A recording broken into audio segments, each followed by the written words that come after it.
Hey, welcome to New Jump City, everybody, where we recap the week in American and Japanese sequential art. I am your host, Christian, the unbiased king,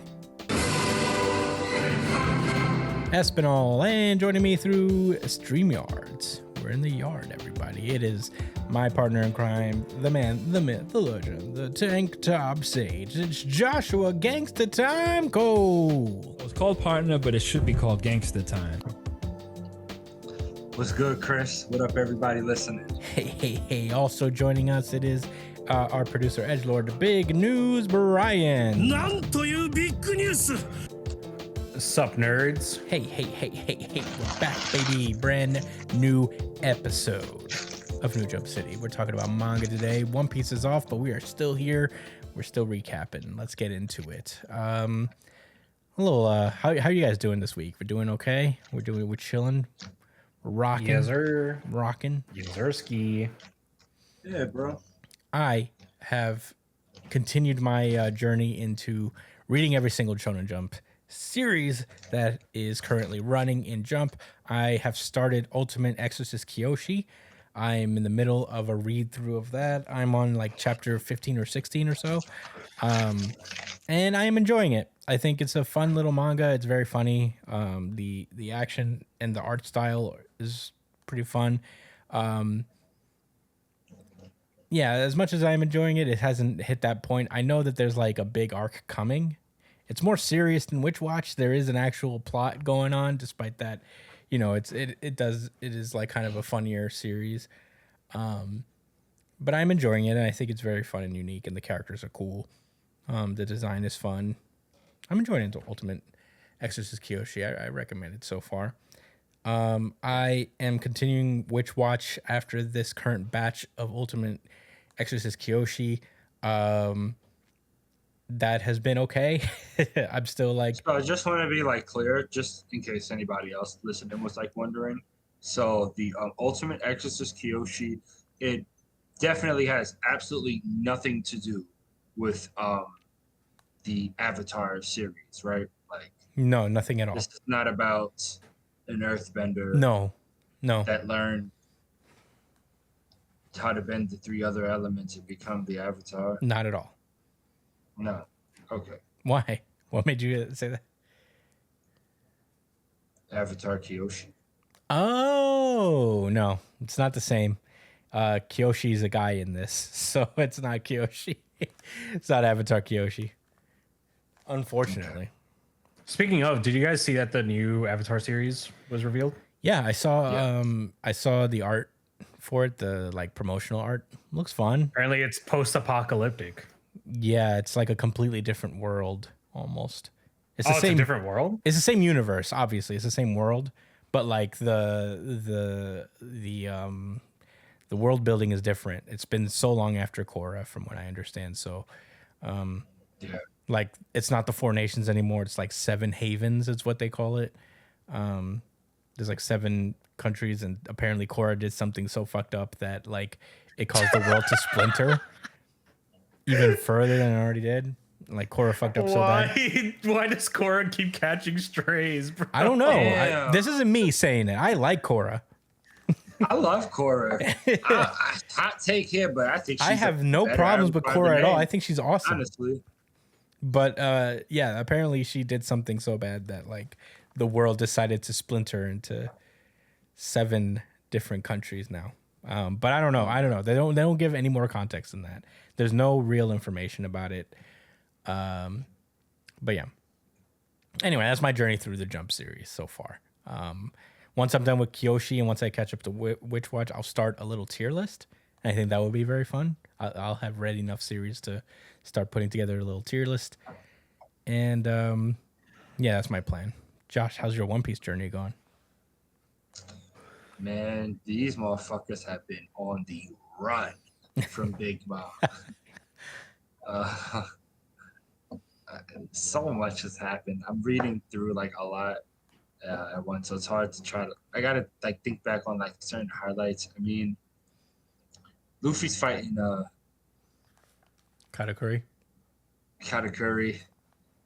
Man, he thought he beat Luffy, and then his snacks came, And he was like, "All right, let me build this mochi house around me Hold and on, my eat donuts and are eat here. my eat these donuts in peace because I need them because the sugar gives me power for my mochi abilities."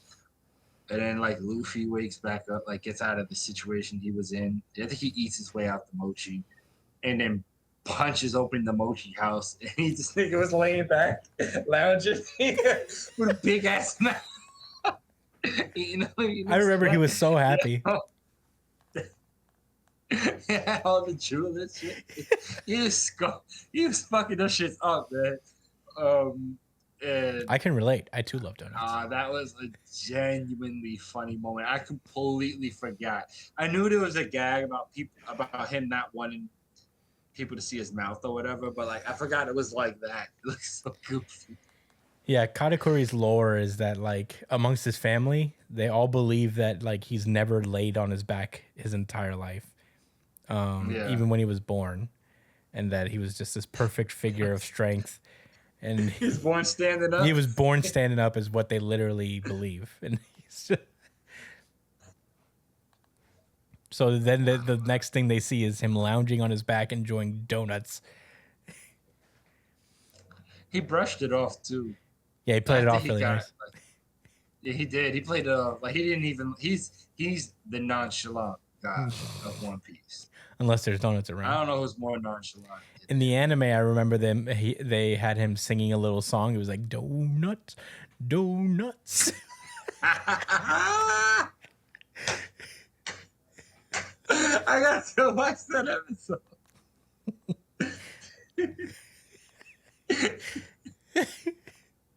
Yeah, but I'm about to get to the shit that was getting me tight, bro. Speaking of that fight, yo, Katakuri was talking so much shit. He was like, "Oh, uh, uh, like that's yo, what was it? Like Luffy says something, like he was like, "Oh, like you are invincible." You aren't invincible after hitting him, like getting a good hit on him. And then he started fighting later, and Katakuri got the upper hand. He was like, "Oh, what was that you were saying about how I actually wasn't invincible and that you could beat me? Oh, now you're gonna try like to overpower him." Like he was, because Yeah, he was doing the future, conqueror, the observation hockey. yeah, he was. Yo, it's irritating Mm-hmm. because Luffy's getting his ass beat right now. I mean, even everybody else, they're all like so condescending towards the Straw Hats, but they're emperors and they're up in their territory, so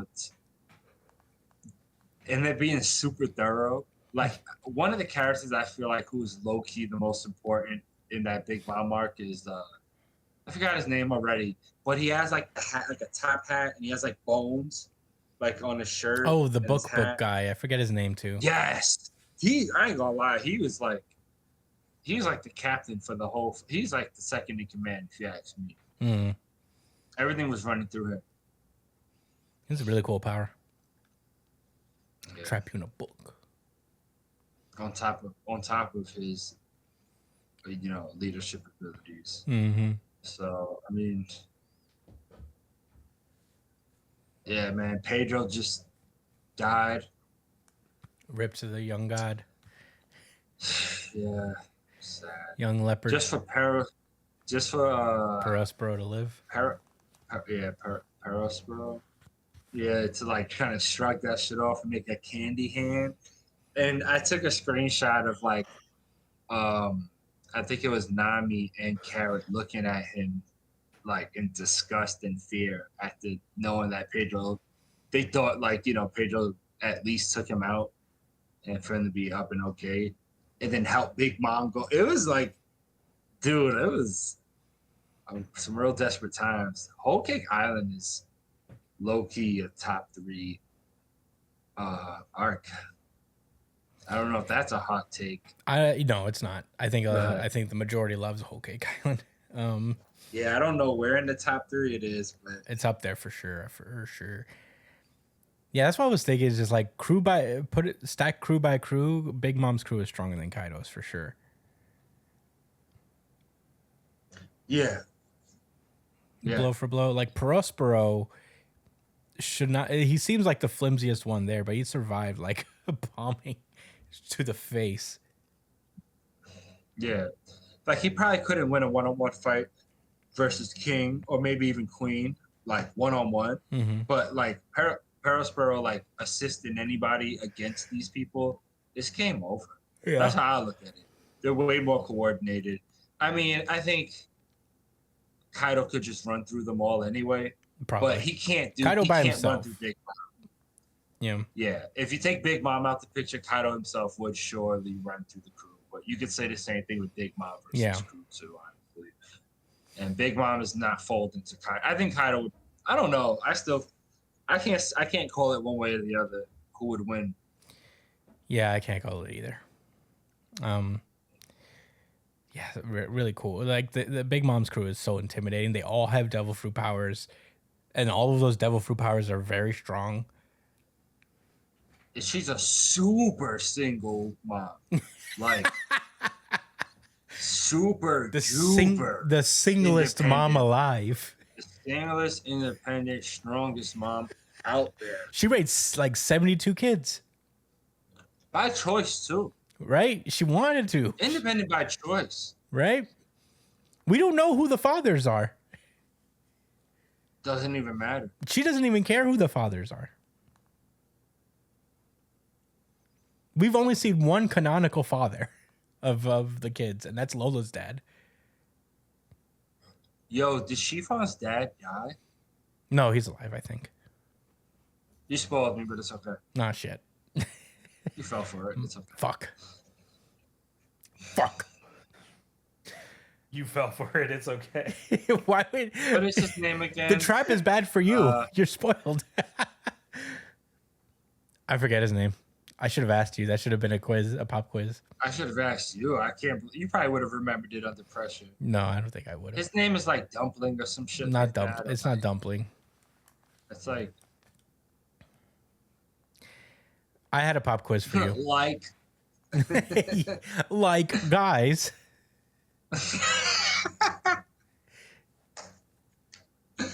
He tried to whack heat over the head.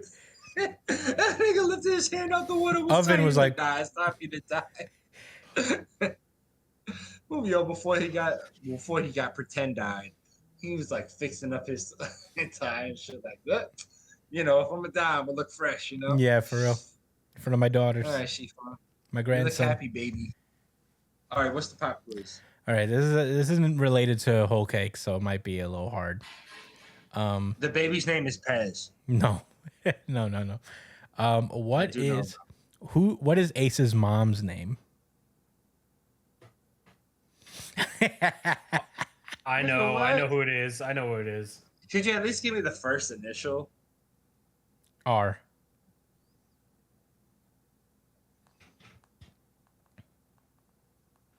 Can I answer it if he doesn't know? Yeah, you can answer it, Brian. If he doesn't know, if he gives up. Nothing.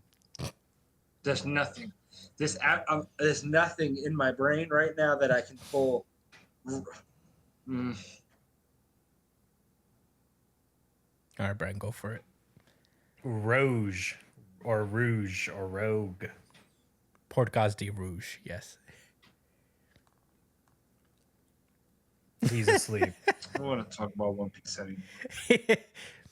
I got one that's like easier. It's more memorable.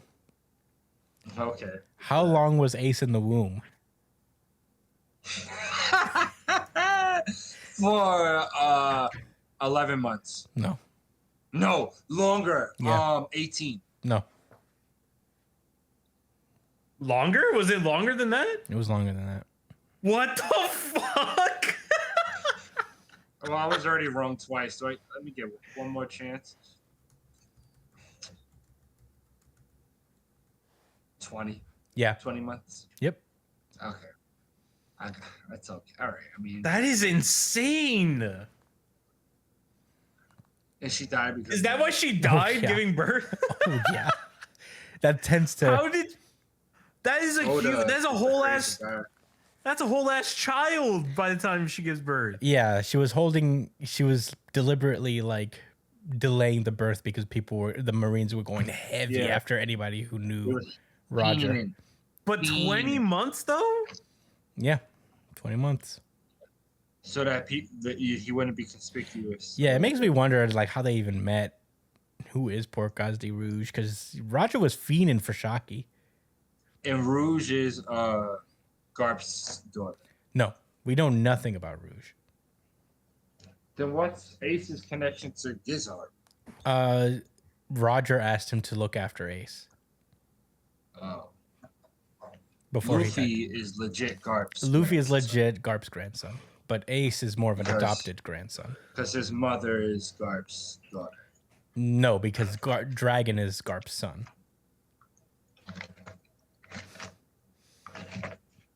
No. No. Are you serious? No. You're not serious. Let's say I'm not being serious and move on. Because you said his daughter was like Garp's. I knew. Yeah, I was just joking. Oh, okay, all right. Are you sure? You know, no. I'm not gonna get swept away in the road of sarcasm again. I'm not answering any questions to Dust Noir. That's. I don't want my soul taken. Is that so what he I won't does? answer that. Yeah. All right, I have no more. He does that when he feels like it's time to. He's Let- basically a Grim Reaper, but there's a bunch of them. Hmm. Yeah. You see that antenna on its head? Yeah. That little like circular thing? That connects to like radio frequencies from the underworld. Hmm. It tells him what to do. Hmm. I thought that was just a hat. Nope. It's definitely not. Wow, a you don't hat, even I know about think. the Pokemon you're putting on yet. Like,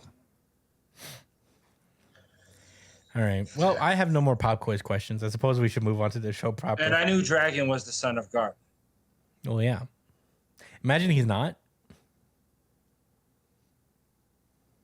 I still believe in the daughter theory.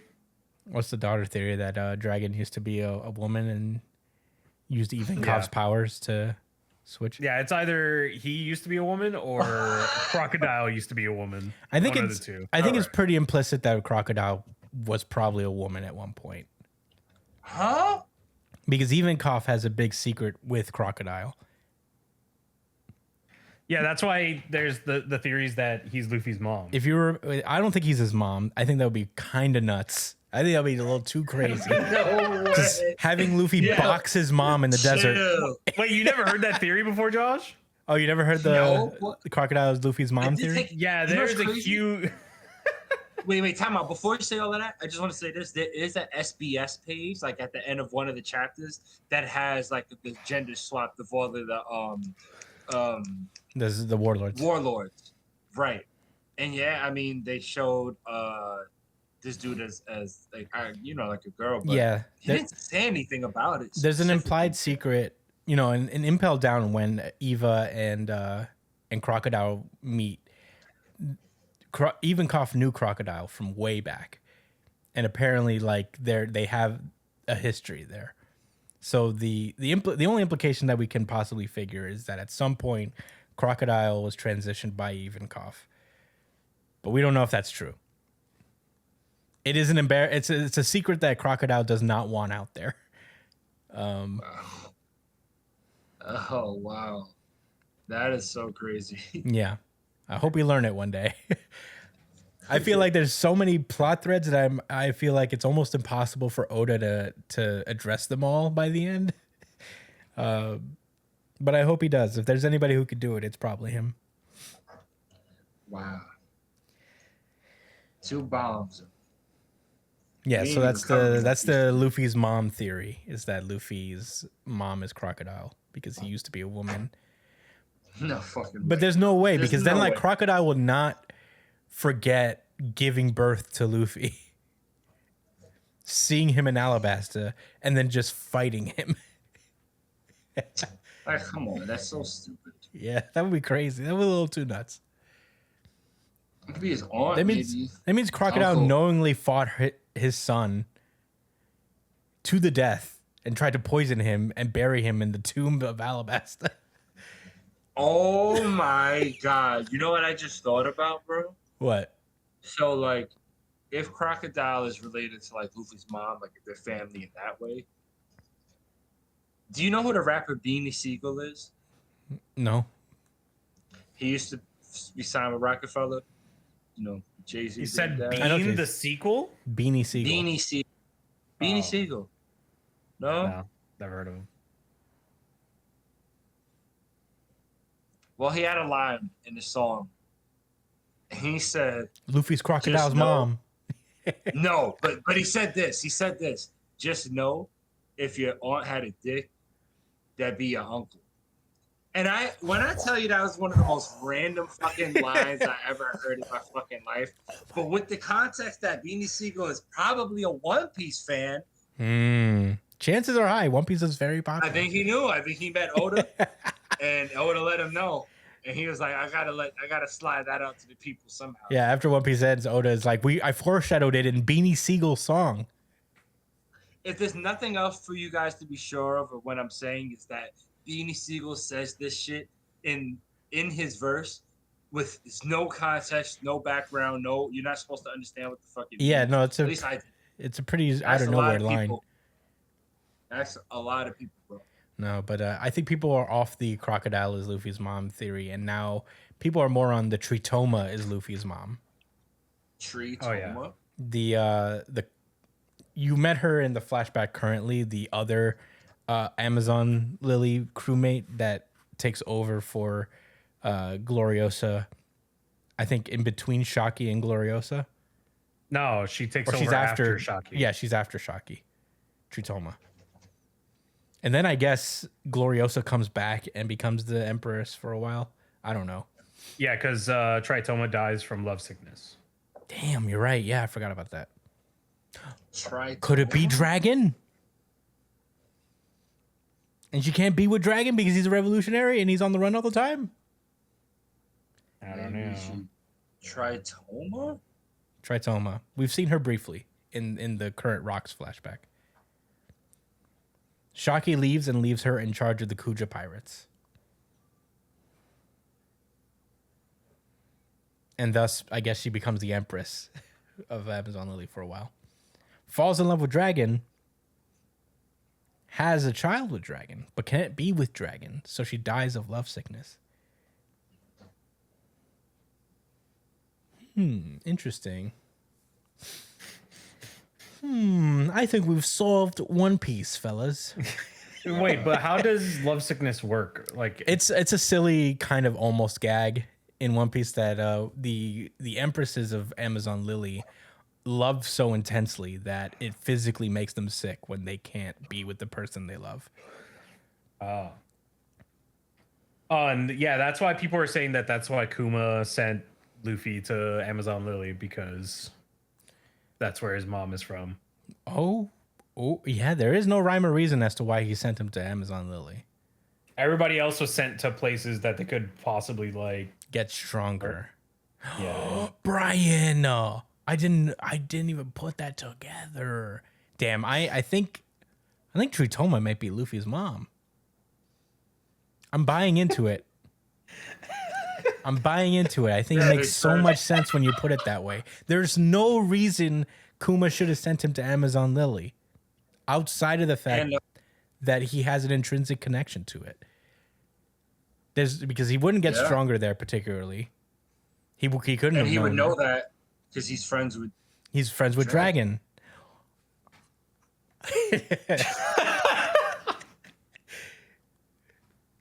Oh, wow, it might be Tritoma. Wow. She dies of love sickness because Dragon doesn't want to be like around her because it's like he's the most wanted man in the world. He would bring undue attention onto Amazon Lily. Oh man.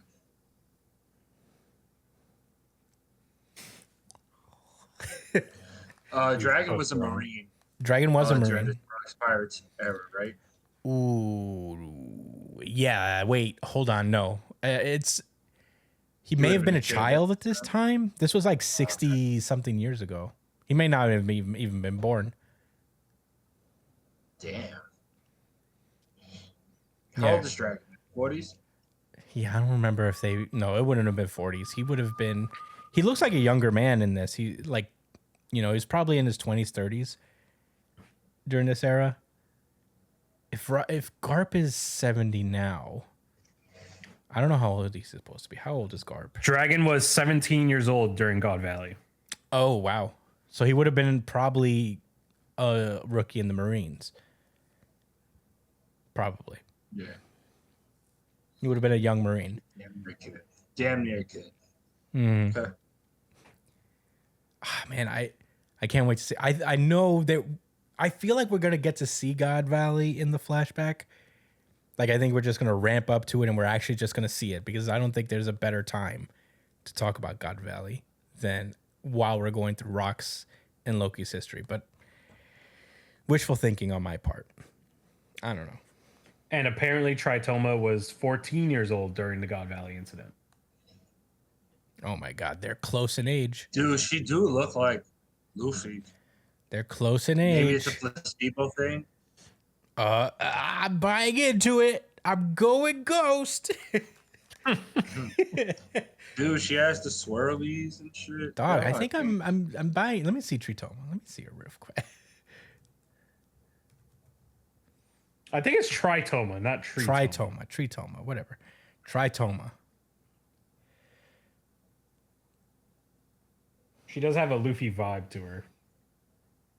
Yo, you know the most psycho thing about it is I've definitely seen like proof in the theory of Tritoma being Luffy's mom, but like by people breaking down her character design and seeing like numbers that make Gomu in her character design. So I'm gonna see if I find what I'm talking about, what the evidence.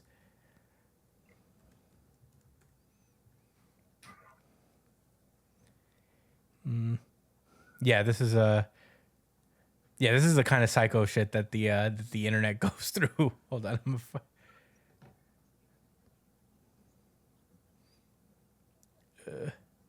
hold on. I thought I found it. I didn't find it. Hold on. Wait. You guys vamp. Wow, so you think the fact that Blackbeard has Garb, you don't think Dragon's gonna feel a way about that? That what? Dragon's gonna feel a way about that? About what? Blackbeard having Garb. I'm sure he will, but he's very cautious, I suppose. He does not come outside for anything. Oh man, Luffy's gender swapped fan art looks like Tritoma. Really? Oh, it's fan art? Hold on. I'm gonna share my screen. We're wasting time. This is just like silly. Hold on. Yeah. All right, you see that? Look at that. Look at Tritoma. Wow. It could be also that Oda draws women the same way, but I would like to hazard that also women in One Piece aren't necessarily very unique looking from each other. No, but this is the crazy thing that I saw. There's this little loop that's the 6 that makes up the mu in Gomu. There's the 5 here in her earlobe that makes the Gomu. All right. And this is the little D. This is the D, like D Luffy. Her mouth? Are you kidding me? Yeah, this is the power of internet theories. No, that's a little hard. This is Five Nights at Freddy's level digging into shit. Yeah, that is Five Nights at Freddy's type shit right there. All right. But okay. Tritoma is Luffy's mom. That is solved, confirmed. We already know the truth. All right, we should get into the real show. You guys ready? Yes. Let's go. Tell that pussy clot girl me know what. Sakamoto Days. We are starting off with Sakamoto Days because One Piece is off, and this is Sakamoto Days chapter 226, More Than Friends, Less Than Assassins. we get a color page of Nagumo and his cool arm tats, even though he is not in this chapter. I actually kind of expected him to show up, but he is not in it at all. We open up where we last left off. Heisuke is going up against the magnet lady and the wrestler guy, whose names I do not remember. The masked man, the wrestler guy, he is currently on fire because Heisuke did a really cool maneuver with his sniper rifle, setting fire to a nearby toppled over gasoline truck. And masked wrestler guy is not even phased by this. He's smiling like no one's ever set me on fire before. And Heisuke is beyond surprised. He's like, what? It didn't affect him? What's with this guy's durability? And masked guy does not waste any time. He dashes over and arm bars or clotheslines Heisuke into a crowd of people. But Heisuke thinks quickly, and he uses his sniper rifle to project himself upwards so that he wouldn't crash into the crowd of people. Pretty cool. The magnet lady is like, you should have used those people to cushion yourself. If you can't be ruthless, you already lost the battle. And wrestler guy is pissed off because he's like, he tried to protect those people after I sent him flying. And then Peasuke shows up to check on Heisuke. He's like, and animals like him? Wait a second. He's like, you're making me look like a piece of shit, basically. Can't believe it. Yeah. He is vexed right now. We cut briefly over to Shin in the ambulance. And Shin is worried, even though he has shown like the most confidence in Heisuke. He is still like, it's a part of him that's worried that he might die in this battle. And yeah, they as they're driving, they have to stop because they're in the middle of a fucking traffic jam. And a police officer is like checking up on everybody who's ahead of them. They're at a police checkpoint. They don't know what's going to happen because they know the JAA is looking for Sakamoto. The cop who we've met before, he's one of the cop guys that was recruited into the order. He knocks on the window and he's like, good afternoon. We're looking for a wanted criminal. Mind if I have a look in the back? They try to explain that, like, you know, they're transporting a patient in critical condition. Doctor's orders, let us through. And the cop is like, I'll be quick. He opens the door in the back, and Granny Mia is laying down where Sakamoto should be. And everybody's hiding out. They're just like hoping this, doesn't change anything. It doesn't like tip this guy off. But then all of a sudden, Sakamoto's vitals start to go crazy, and it's not good. It's at that point the cop just shows up in the van, basically, and he's about to shoot Sakamoto. And he's like, freeze, you sorry excuse for assassins. He's been chewing gum this entire time, I just realized. Nom. Shin tries to use his powers,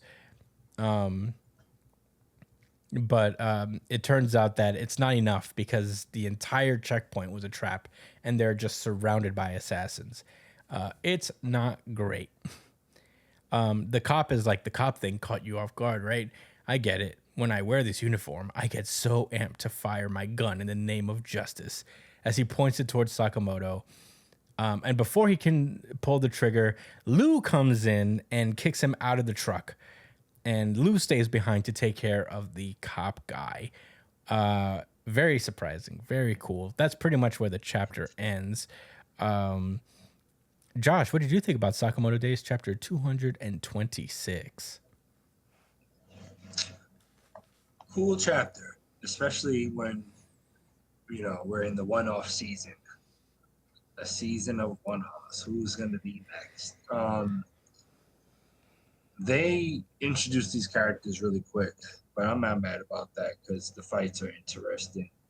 Man, if you told me Lou was going to get a solo fight, shit. I would have been surprised. I would have been super surprised. But I think ultimately these guys are going to be saved by the other order members or something like that, pulling up to these fights because they're fighting other like important order members. Or at least her brother's going to get out to go help her. She ain't fighting alone. There's no way. I don't know if y'all peeked. She was drinking something. She's probably feeling Ooh, like the drunken using fist thing. now. Yeah. Notice how she like had a hiccup. I did see the And beer. when she Oh wow, I didn't notice the beer in my first. Yeah, read. yeah, the beer off. Yeah. She down that shit quick. Man, I don't know. All right, so basically what happened was that they was trying to hide Sakamoto, from the cop because that's what they're looking for specifically. And then everything would have been okay, but then Sakamoto's vitals started going off like so bad that they had to check on him to make sure he was okay, right? Like type shit. Not that like it just started beeping because that would be normal. It's that it beeped so bad that they couldn't hide him anymore. They had to check on him. Yeah. And as soon as they went to check on him, this cop slid up in there like, gotcha. Yeah.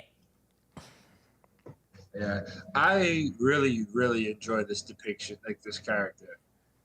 Because he may be extreme, but there are a lot of cops out there who are thinking just like this guy unironically. Oh yeah. It's definitely a commentary. Yeah, sure is. The way he's chewing his gum too. I know. I feel like he got stopped one time by a cop. That was like just like being obnoxious and chewing mad loud. Mm-hmm. You had to know.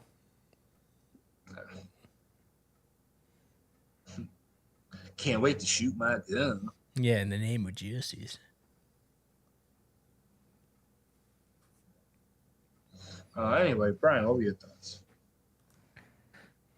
Man, I'm so glad that this lady is actually doing something for once. It's been how many arcs since she's participated? She's definitely taking a backseat. She's been sweeping the floor for months, for years, bro. She hasn't been a part of this a part of this story for forever. So it's about damn fucking time. I wonder if he actually has some new shit for her. I feel like it'd be kind of whack if she pulls up and she's just the same character that she was like 100 chapters ago. But yeah, I don't really have much else to say. It all completely relies 100% on what happens next chapter. Yeah. But yeah, those are my thoughts. Yeah, I mean, I'm in the same boat as you guys. Lou has not been significant in this story for a long time, and it's really cool to see her have her moment, regardless of whether her brother joins in, because they're kind of one and the same. You get one, you get the other. I do hope that it sticks to Lou. I hope it's just kind of Lou versus this guy. I can see Lou fighting this guy to the end. I think an order member might intervene in Heisuke's fight because it's a 2-on-1 and it's a legit member of the order alongside one of the newbies. So, unless like another order member shows up here, I could definitely just see it be Lou fighting this cop guy. And I do hope that it does stay that way, just so Lou can have a significant moment in the series. But yeah, I really enjoyed this chapter. This cop guy is a great villain. Like Josh said, he's such a good like commentary in a way, and he's such a bastard that I can't wait to see Lou kick him in the face 7 times. Yeah, Sakamoto Days is ramping up, and I love this kind of shit. I'd love like one-on-one battles in shonen series. I feel like it doesn't happen very often anymore in this way, where characters are dropping off into 1v1s and stuff. So, I'm excited to see how this progresses. Who else is going to leave the truck after this? Are they all just going to jump out of the truck in 2-page spreads until there's no more?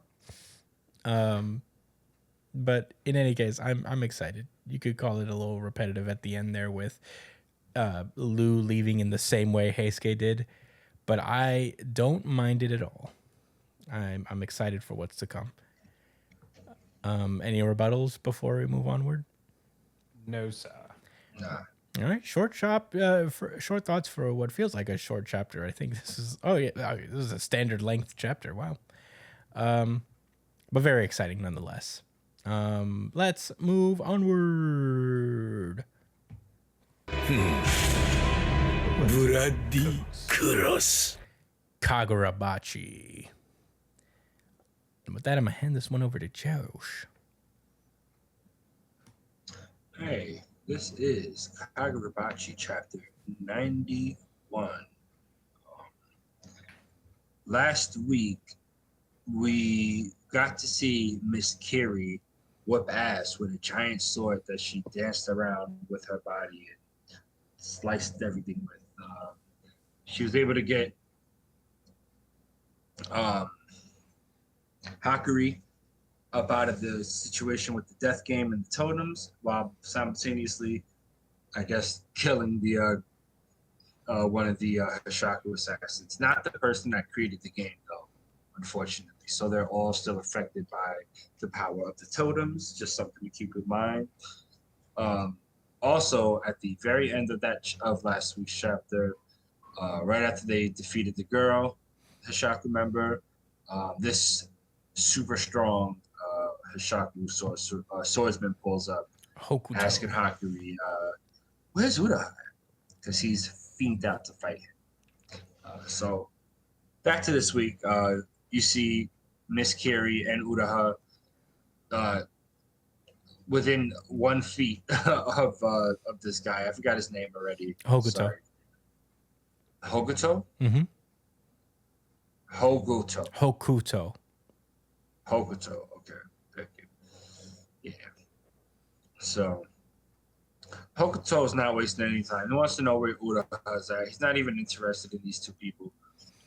He does know that he's Hakuri Sazanami. Maybe he was going to take him hostage, but he doesn't get a chance because Miss Kiri goes on the offensive immediately.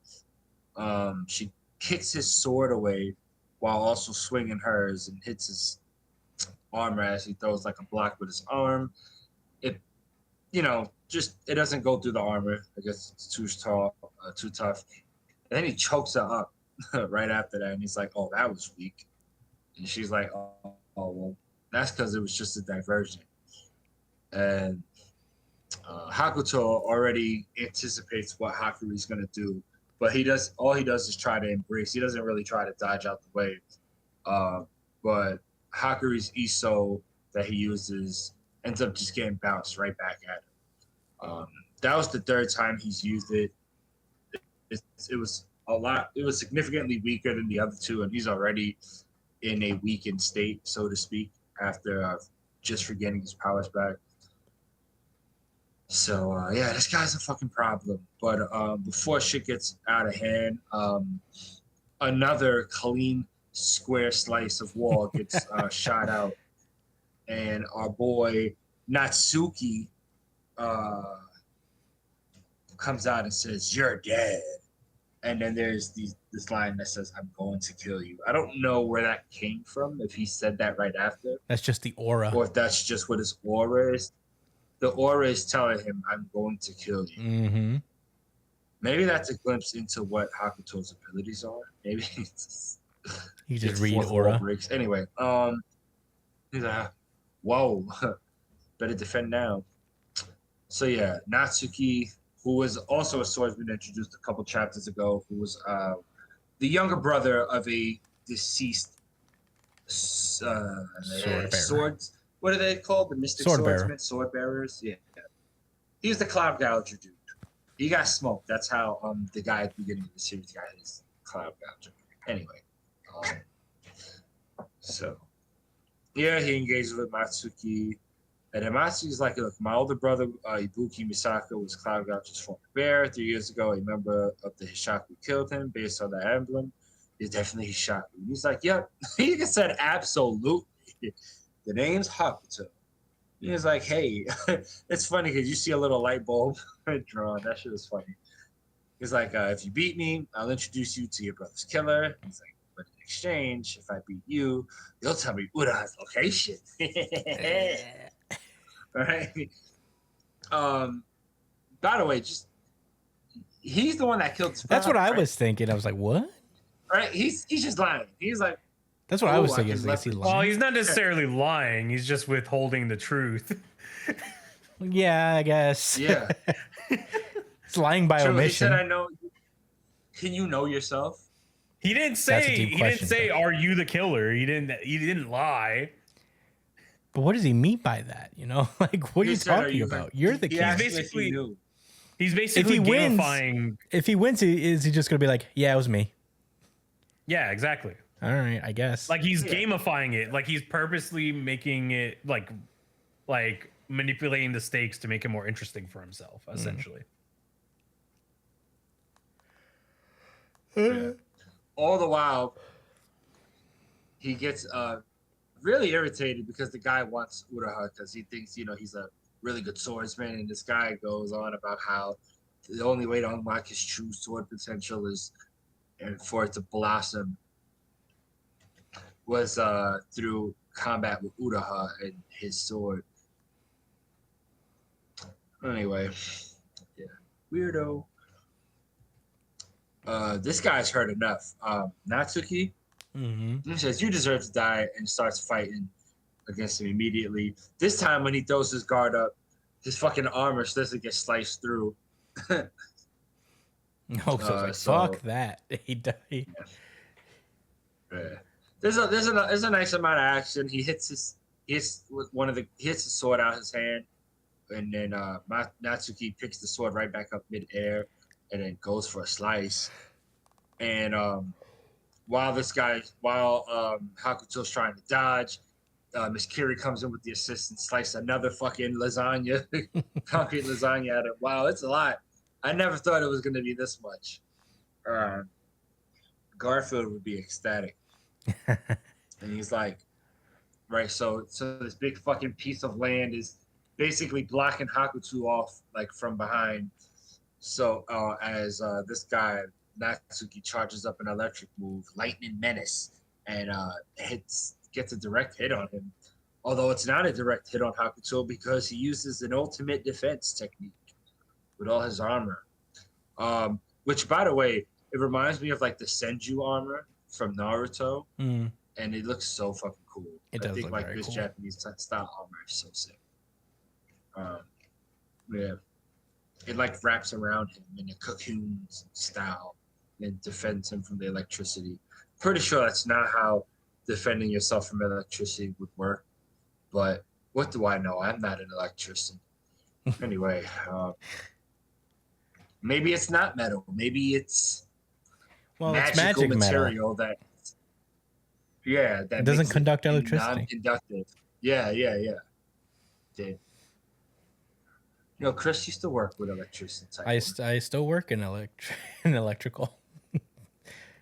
And we come across magic armor all the time. You used to be out there though. I did used to be out there. It was miserable. It wasn't fun at all. Yeah. So we get an entire panel dedicated to Natsuki just being so fed up about Uraha. He's not even upset that this guy just blocked his move. He's still so irritated that like Uraha has always been put first before him, especially with the sword, and that this guy now wants him over, like, I guess any is singling out Uraha as like a good swordsman. And then even with like Miss Natsuki, like she, oh, never mind. Like he something he really didn't like about Uraha was that like he referred to everybody else as Mister, but then he would just say yo, like Natsuki to him. Like he was like he said he was obnoxiously chummy with him. But Uraha's his whole point was that like, bro, we're like around the same age and everybody else is older or people who are way superior to us in sword master skills. So this dude has a crazy fucking complex. He's salty. So as he's just fucking smoldering, while simultaneously watch his opponent unravel from his defensive cocoon, Uraha and Yura Strings himself, the master of the Hishaku clan, drops down from the fucking ceiling randomly Boy, this nigga Hakuto is hype. He can't fucking believe it. Who the Yeah. heck is Natsuki surprised? hates it. Oh, he's so over it already. Said, The oh difference my in the looks between god. Hakuto and Natsuki. And then Uraha's like, hey, Natsuki, we can win this with you here now. I love this dynamic. Stand like, He's like, why does everybody glaze this guy so much? yeah. Oh, he's sick. Natsuki is me. Yeah. And that's Yeah, the for real. perspective. Natsuki is I. Brian, what are your thoughts? I am a big fan of how everything's kind of playing out right now with this. Like Hokuto's character is so interesting because he's so conniving in a unique way. You know what I mean? Like he just wants the best possible like challenge at all times. Like here, like the way he motivates himself to fight is to like deliberately withhold information. It's like he has the mental advantage everywhere he goes, essentially. Like he's very solid and sure of himself and sure of what he wants and what he wants to do. And I feel like that's a pretty interesting concept for a guy. And I'm really, really excited to see how this whole dynamic plays out because both of them are tied to Ruha. One really wants to fight him, one fucking hates him. And now they're like kind of stuck in this kind of love hate triangle. They have to fight together. So it's just, They have to. There's no doubt about that. They can't. None of them can win like on their own. This is too much. This is my RGC, by the way. Oh yeah. I mean, honestly, it's mine too. I don't know where Josh used to. As is mine. Hey, unified RGC for Kagurabachi this week. Unified RGC. Unified RGC. Unified RGC.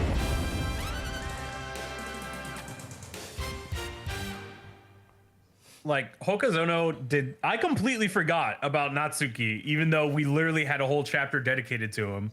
So it was like a pleasant surprise to see him show up and join the fray. God damn, his character design is so fucking cool. And the setup that It's quite Hokazono, Yeah, sorry, Brian. I didn't mean to cut you off. Go for it.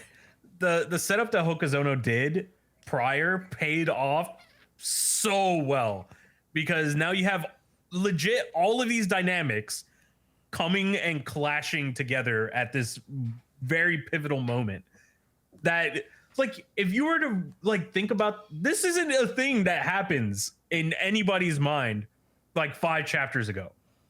We didn't know 2 of the 3 characters in this situation more than 5 chapters ago, and it is so fucking perfectly written. Like, how does he fucking do it every time? He's so good at setting up plot points just out of thin air. Like he'll bring you back into a flashback. He'll develop characters randomly whenever the fuck he wants. It's just so I feel like it's so unique, isn't it? Like to just have characters just manifest like this and become pivotal characters in a fucking moment. Mm-hmm. You know what I mean? It's just Reminds me of One Piece, honestly. Yeah. Yeah, no, I definitely agree. And I think part of it is that he's very adept at using this shorthand connection that we like, because Natsuki's motivations and everything are very understandable already. We have an intrinsic connection to all of the sword bearers, even though we haven't met them. We know that they're like the good guys, and we know that they're very important to Chihiro because they known him for a while and know his father. They were friends of his. They were hand chosen to wield his blades, which means they are people of good standing, and they understand like they were granted great power by someone who understands the responsibility of the power that he created. So we had the shorthand of getting into Natsuki through his brother, who, you know, was a hero and was this guy, you know, it's more simple, you know, we understand his character. We understand even his brother's character. They were two tough guys. They came up fighting. They had this adversarial relationship with Uraha. It's just like a lot of dynamics that were really expertly woven in. They were just, and because it was simple. He didn't overcomplicate it. It didn't have to. You don't have to know his entire life story in order to be on this guy's side. Hokuto is more impressive because we just met him, and that's just the craft of creating a charming enough character that like you just like him already, because he's a fun read, and you get more invested the more you see him. So, but yeah, I definitely agree. Do you have any more thoughts, Brian? Oh man, I could go on for fucking days, but I'll try to keep it brief. Like, this series is very special. It's a very special series, and I implore everybody to read. Like, this is so good. Yeah. On Natsuki's design, I did want to say it's like got the perfect amount of edge, Yeah, it does. And of course, he's a lightning character too. The right amount of edge, Lightning characters always got some edge. Yeah, it's true, but it offsets it by having this kind of funny dynamic with Uraha, just the pure like hateration going on here.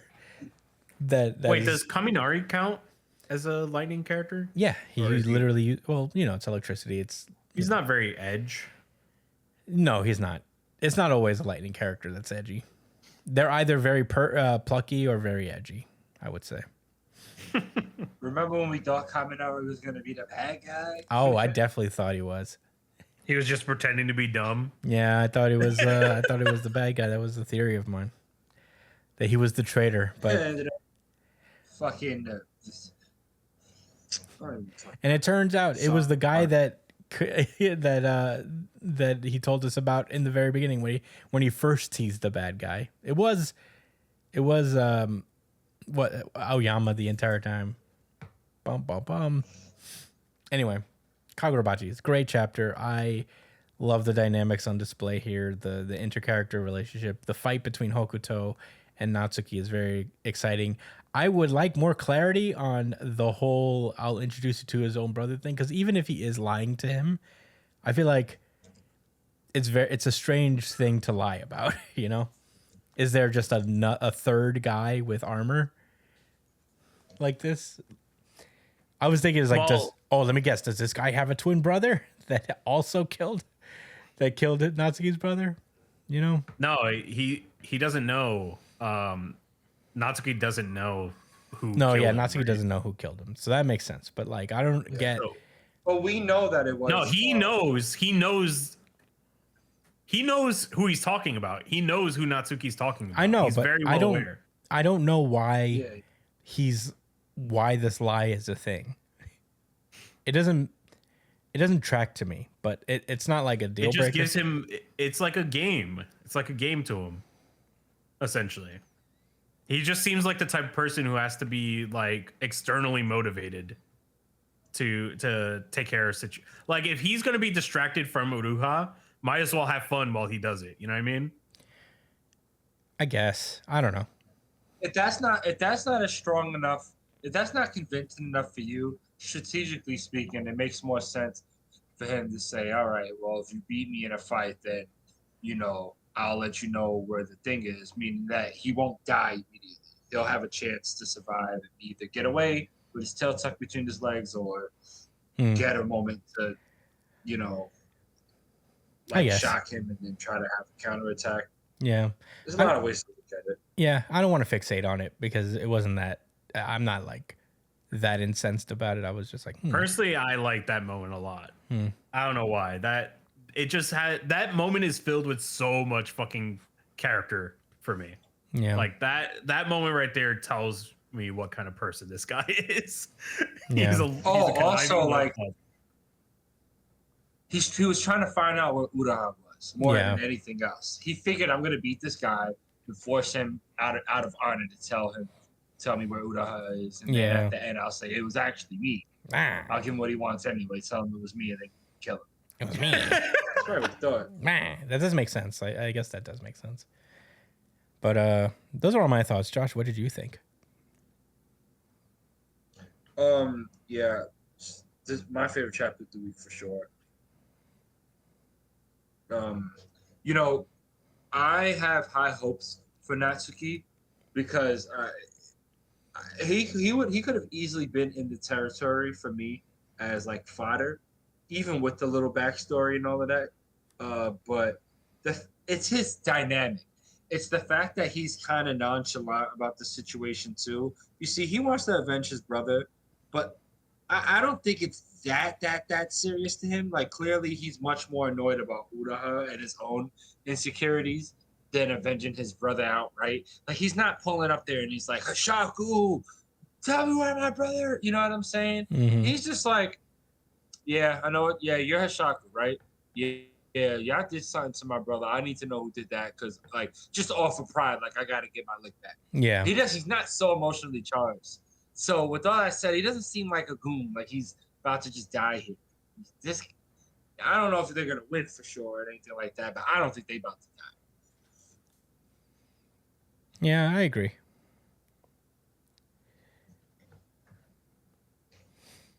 All right. Do you guys have any other rebuttals or anything? I don't really have much more to say that has been said already. Hell yeah. All right. Let's. Miss Carrie ain't no bitch. She ain't no bitch. She was ready to die. I hope that curse gets off of her so she can still do cool shit. But in any case, let's move onward.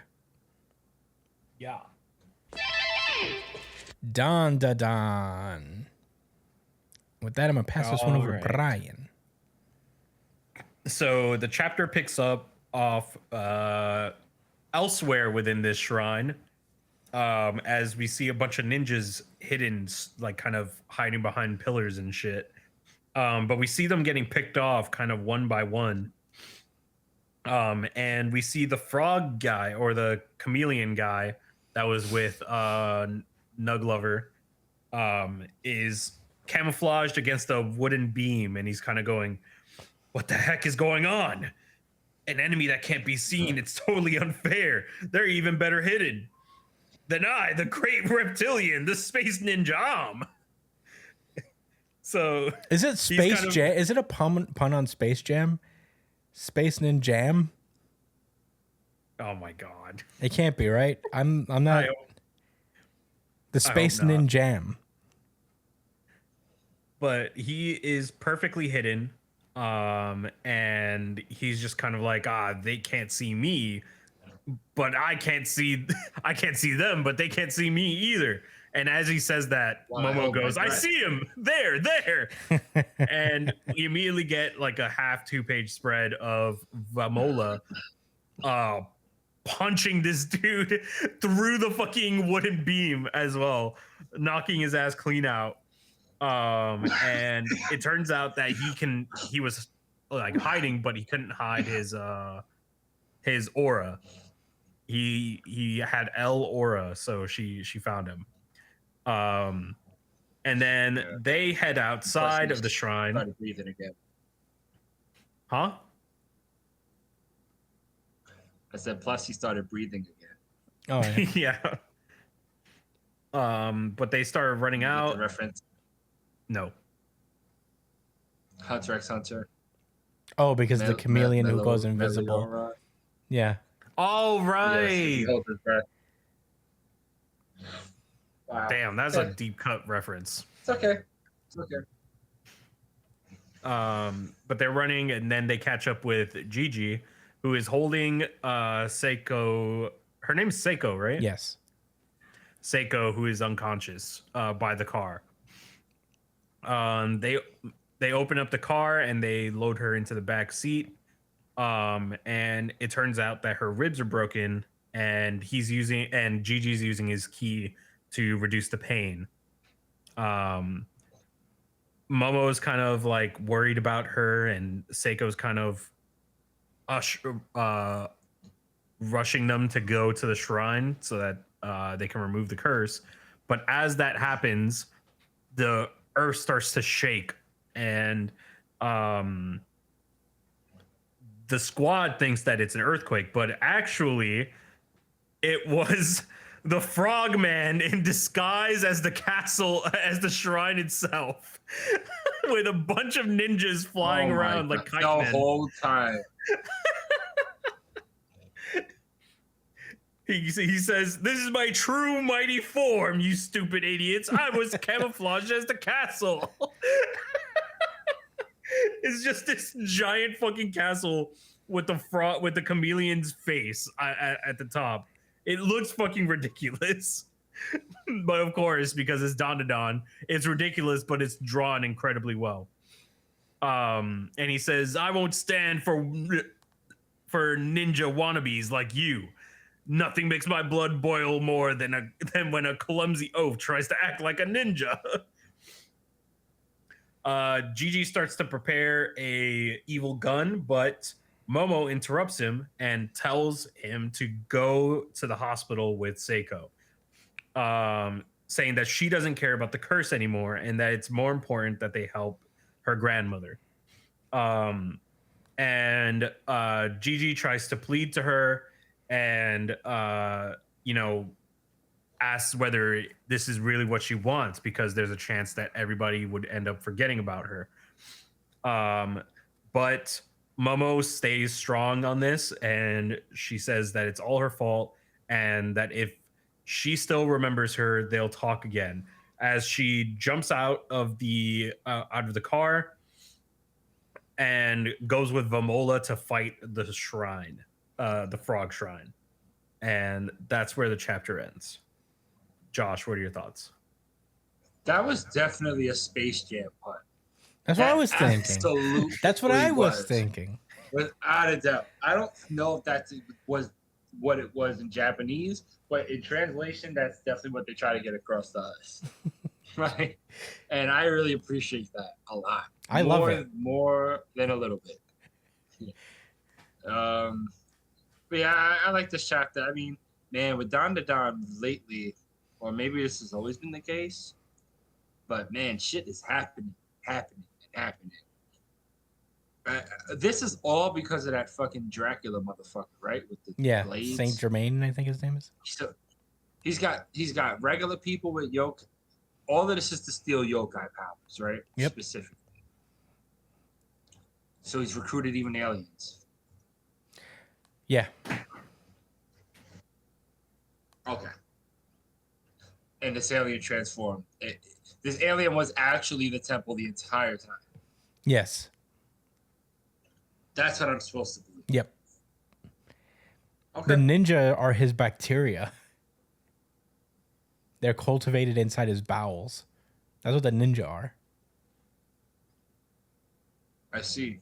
They were not controlled by the smoke. No. That's like his stomach stuff.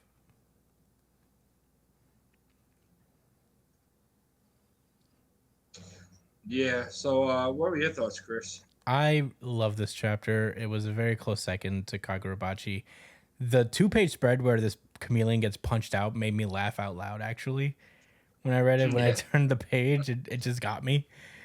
It's just how hard he hit him. It just made me laugh. Yeah, and the dinosaur form. Yeah. Too violent. The chameleon shrine is pretty crazy. Again, I'm in awe of just how creative and goofy he can be with just his concepts and his designs. I'm excited to see how Vamola and Momo go through this. We already know that like Vamola's a kaiju, so she could just become a giant Godzilla-esque monster and just box this shrine out. But I'm excited to see Momo's involvement in it. I can't imagine that her actions here won't be rewarded with the curse being broken somehow by defeating the chameleon. Yeah, Sun's got to give. She can't be a pixie. Yeah, but for another arc. Yeah, but fantastic chapter. Had everything that you love in a Dandadan chapter: the laughs, the creativity, the oddness of a character design, and of course the little drama, the little serious character moments that you get. So great chapter for Dandadan. Brian, what did you think? This the reveal that this guy was the castle the whole time felt like The whole time. The whole time. it felt like when you're playing a game as kids and you're like, no, actually, I was actually this the whole time. Like you didn't actually beat me. I was actually this type shit. And I feel like that's very much the essence of Dandadan, where like, you know, it's just all good fun, even mixed in with all this drama, like, you know what I mean, with Granny Seiko and stuff like that. Like, there's not many times where, like, you know, you get the serious nitty gritty part of the series, but in the same fucking chapter, you get the most ridiculous bullshit that you'll ever see as well. So it's like a whiplash every fucking chapter reading Dandadan, because you're not really sure how long you're gonna feel a type of way. It just pulls you in so many different directions, and that's part of the charm of the series. So yeah, this was a fun read. This was a fun read. Hell yeah. Any rebuttals? So random. Oh yeah, it is super Yeah, random. so fucking random. Like I said, nothing makes my blood boil more than when a clumsy oaf tries to act like a ninja. Gigi was like, nigga, that's you. But at first, when I first read it, I thought he was saying that to the girl. That was like, you know, that could go invisible. I thought he was like, oh, he's talking about you. And she just shrugged it off like, whatever. But yeah, he was definitely saying that back then. So it's like, bro, how are you a ninja? You're a whole temple. Yeah. And then it's so dumb. It has arms in the like. Yeah, it's like opposable thumbs in the front. Yeah, this is definitely a design. And you know this shit's gonna be OP too. It's gonna give these girls hella problems. For real. That's all I gotta say. Hell yeah. Dandadan was great. But yeah, that was Dandadan then. And that has been our show. Nice quick one for this week. One Piece was out, so we didn't have a whole lot to go on and expound about for 3 hours, but very excited to do this nonetheless. Very good week for manga. I'm excited for next week to get started again. But until then, you can find me at the Chris Aspinall on Twitter and Instagram. Josh is at JD_Cole_37 on Instagram, at New Jump City Josh on Twitter.